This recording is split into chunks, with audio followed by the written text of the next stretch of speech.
Oke guys, welcome back to Crypto Indonesia bersama gue Toshi, di mana kita akan membahas segala sesuatu yang berhubungan dengan cryptocurrencies dan blockchain.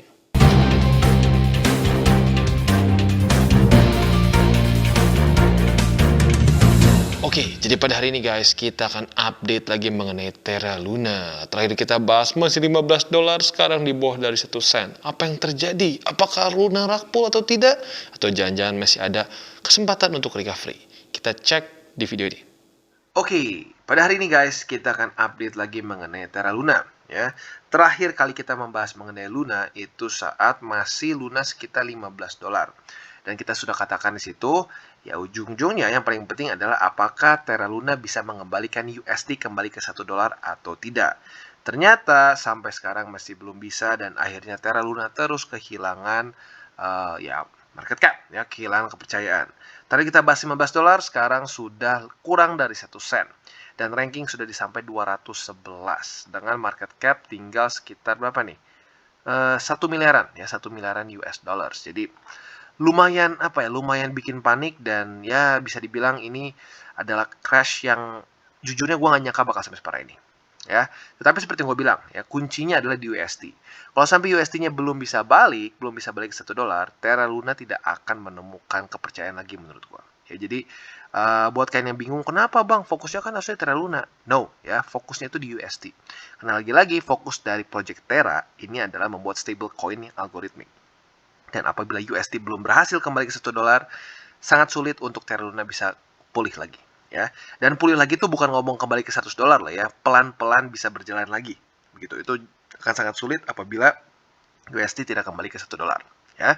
Dan tentunya karena drop parah seperti ini, apalagi chartnya seperti ini, orang sudah banyak yang menyatakan bahwa Terra Luna ini adalah rug pull.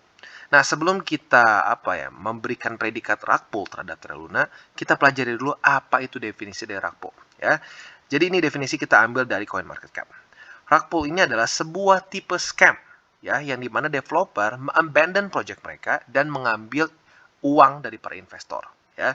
Jadi rug pull ini adalah sebuah manuver di dunia cryptocurrency lah, di mana crypto developer abandon project mereka dan kabur dengan investor fund. Biasanya terjadi di DeFi ecosystem, bisa di DEX, bisa juga token yang listed juga di DEX dan lain-lain ya. Tapi intinya apa? Harus ada kata-kata abandon a project ya, dan membawa kabur uang. Contoh rug pull ya, contoh rug pull mungkin seperti dulu yang paling terkenal itu dan yang paling jelas rug pull adalah si Squid Game. Itu rug pull. Karena kenapa? Literally dananya dicabut dan mereka hilang. Itu tidak ada lagi sisanya gitu. Sementara project-project ya kadang-kadang gini loh, kadang-kadang ini adalah term yang sering kali dipakai di dalam dunia cryptocurrency, tapi pemakaiannya nggak tepat. Sering kan dengar, wah BTC rock, BTC rock. Rug pull gimana? BTC aja sebenarnya bisa dibilang dia tim dev itu nggak ada kayak tim dev satu yang tersentralisasi gitu loh. Jadi Satoshi membuat code-nya, lalu code-nya mungkin ada beberapa lagi coders-coders lain yang berusaha untuk improve. That's it. Itu tidak ada pembagian BTC berapa persen bagi tim dev. No, nggak ada. Jadi saat orang bilang, wah BTC ngedrop, ngedump parah dibilang rug pull, itu salah total. Ya, maka dari itu pastikanlah kita tahu dulu rug pull itu apa. Ya. Nah, sekarang pertanyaannya apakah Terra ini rug pull atau tidak? Kita jawab dengan artikel selanjutnya. Oke, dan selanjutnya, kenapa redistribusi ini masuk akal? Jadi menurut Dokon, ya, UST holders dan juga arguably Luna holders sebelum dipegging itu adalah bisa dibilang the networks debt holders, di mana mereka ini paling deserve untuk dicompensated. Karena kenapa? Lagi-lagi mereka memegang produk ini bukan karena pure spekulasi. Karena jujur, cukup banyak orang yang saat Luna drop parah, begitu drop ke $30, drop ke $15, banyak yang melakukan spekulasi murni. Berharap bahwa, oh ini akan nanti naik lagi ke $100 dan gue akan untung. Ya. Nah, maka dengan mengkompensasi ini dengan paling besar ya senilai 80% dari si tokensnya, maka bisa dibilang yang akan memegang token ini adalah orang-orang yang memang benar-benar percaya terhadap ekosistem Terra Luna. Ya, jadi baiknya tujuannya adalah untuk mereset si block space ini ya. Dan cara paling efektif adalah memberikan token ini bagi komunitasnya yang paling loyal gitu ya. Fair or unfair ya tentunya itu kalian punya pendapat masing-masing. Tapi ya kalau untuk ini bisa survive, tentunya ya mau tidak mau harus diberikan pada orang-orang yang memang cenderung lebih percaya terhadap si ekosistem Terra Luna ini. walaupun kita lihat pada faktanya ekosistem Terra Luna ini hancur-hancuran sekali, bisa dibilang itu nyaris jadi bubuk sekarang, tetapi pada faktanya secara project, secara visi dari Terra ekosistem ini luar biasa, ya. Despite si Do Kwon being ya sedikit kebanyakan ngomong gitu ya, sering kali trash posting di Twitter dan lain-lain. Tetapi kita harus akui bahwa secara konsep ini luar biasa, ya. Dan memiliki satu stablecoin algoritmik yang tidak bisa disensor. Maksudnya seperti ini ya. Banyak orang tidak sadar bahwa BUSD, USDC, dan other stablecoins yang bentuknya centralized gitu ya, itu semua mereka berhak dan bisa menghentikan transaksi. Jadi andai kan gini ya, lo misalkan di blacklist nih sama satu negara tertentu.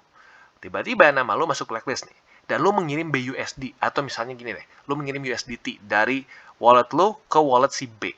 Nah, negara ya bisa menekan Tether untuk menghentikan transaksi kita. Nah, kebayang? Berarti sama saja dengan ya uang yang zaman dulu gitu, sama saja dengan transaksi bank lo yang zaman dulu gitu.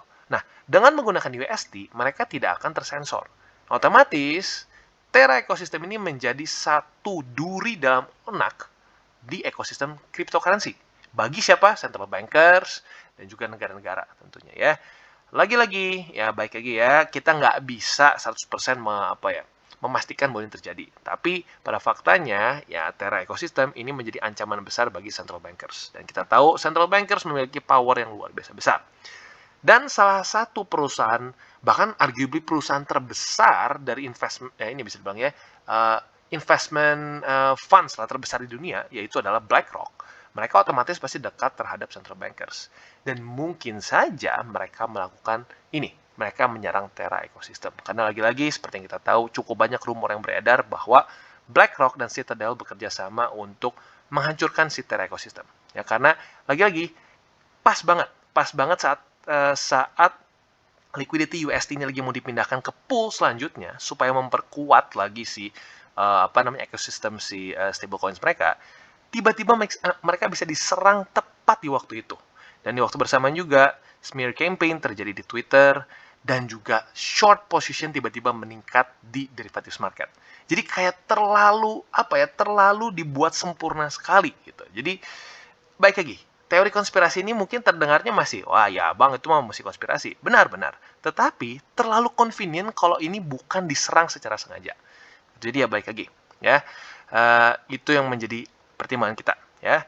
Nah, tapi intinya apa? Do Kwon baru mengeluarkan seperti ini. Dan baik lagi, ini masih proposal ya. Kita baca di sini, masih proposal. Jadi tentunya nanti akan ditentukan apakah setuju atau tidak melalui ya voting ya, voting oleh para validators. Ya, maka dari itu ya ini dia, ini benar-benar decentralized. Jadi walaupun Do Kwon ini adalah seorang CEO atau co-founder dari Terraform Labs, dia tidak bisa menekan atau memaksa seperti ini yang harus dilakukan. Ya, jadi nanti ini akan tetap lagi direview dan apabila majority setuju, baru ini akan dilanjutkan proposalnya. Oke, dan selanjutnya ya kita coba lihat nih ya, kita review sedikit kejadiannya seperti apa ya. Jadi bisa dibilang harga dari Terra Luna ini luar biasa hancur. Ya, kenapa luar biasa hancur? Yang pertama yang pasti kehilangan kepercayaan. Ya, kehilangan kepercayaan, banyak short positions, dan di waktu bersamaan, ya bagi kalian yang belum tahu, kemarin ya para validators itu sempat memutuskan untuk meningkatkan minting dari Terra Luna. Tujuannya apa? Supaya untuk menyelamatkan USD. Tapi sampai sekarang terbukti bahwa masih belum berhasil. Ya. Dan penambahan dari supply Terra Luna tentunya membuat harga Terra Luna ini menjadi hancur. Arguably jauh lebih parah dibandingkan cuma posisi short dan juga ya itu kehilangan trust ya.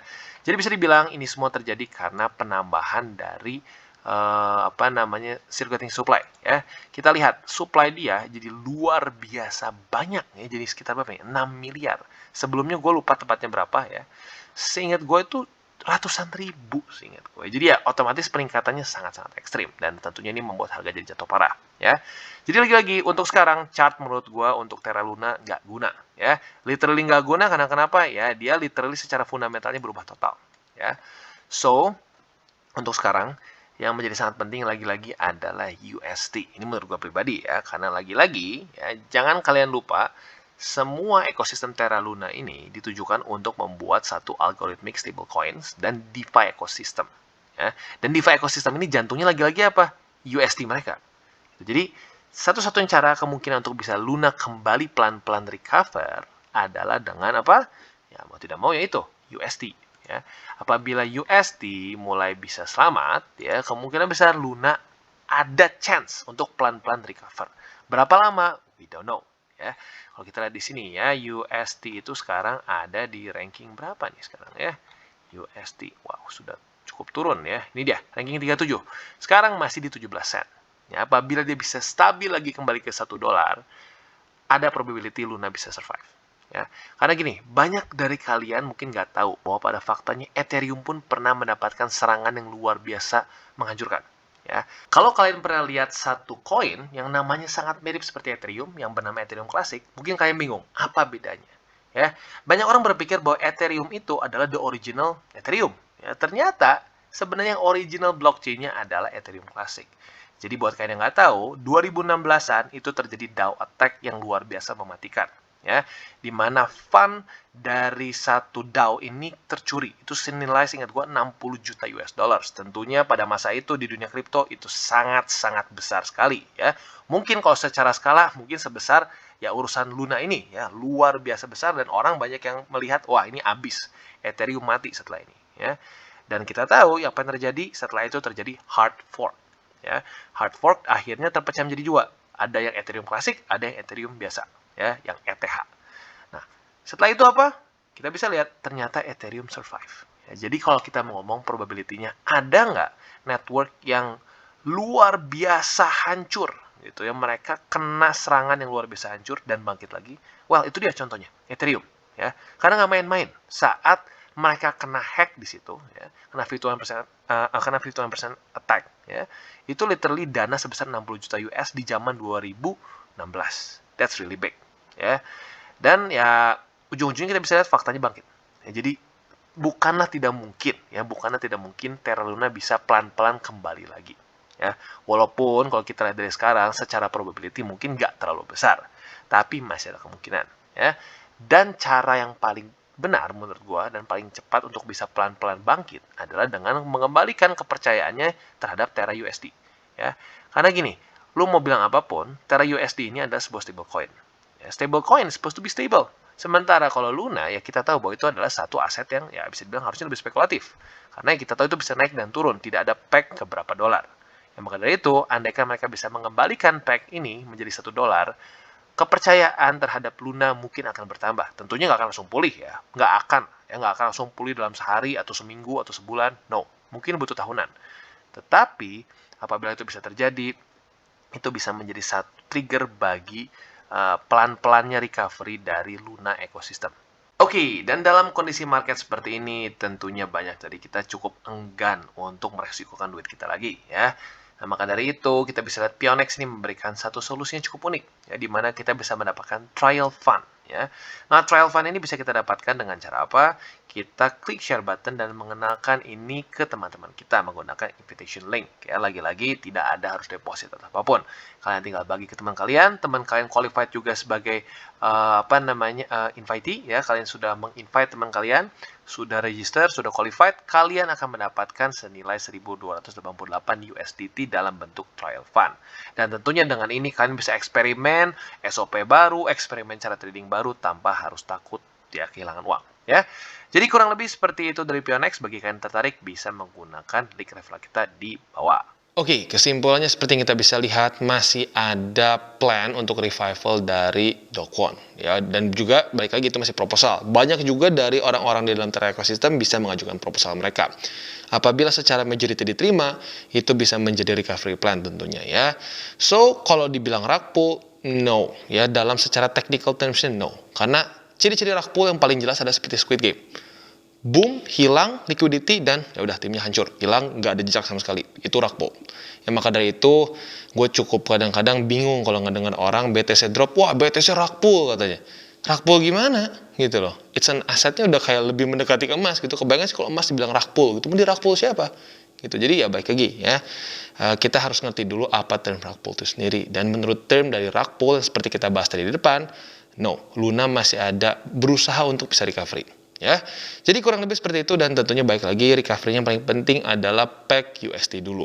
Kalau USD bisa balik ke $1, pelan-pelan Luna kemungkinan besar bisa rebuild. Tapi kalau nggak sampai bisa balik ke $1, sulit menurut gua. Ya, jadi kurang lebih seperti itu untuk Luna. Dan bagi kalian yang belum mengikuti DCWT atau Daily Charting with Toshi, bisa klik di sini, di mana kita akan daily chart your favorite cryptocurrencies. Dan buat lo yang mungkin masih bingung cara baca chart, candles, dan hal-hal mendasar lain, juga bisa klik di sini, di mana kita ada tutorials with Toshi, ya.